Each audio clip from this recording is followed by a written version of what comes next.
Lips so in 3C, 3C so in lip. And this gloss will gloss hard for you. ဒါလေးက youth ဆိုတဲ့လိမ်မော်ရောင် Warm tone အဖြော်လေး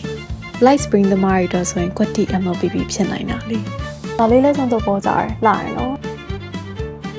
gloss ပသားလေးကအီးနေရပဲ essential ငပိအောင်ဘက်သွားတဲ့ mauve color လေး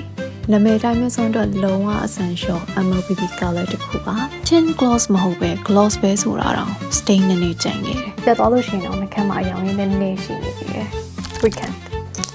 နည်းနည်းပိုရင်းတဲ့အထက်ကလိမ့်မော်အနီးနှကန်းညိုတဲ့ warm tone girlies တွေဒီရောင်တော်တော်သဘောကျကြလိမ့်မယ် pretty raw apple bright warm tone ပန်းရောင်မျက်နှာလေးကိုလင်းသွားတာပဲ အောက်မှာတော့ထပ်ပြီးတော့ tin ခံစရာမလို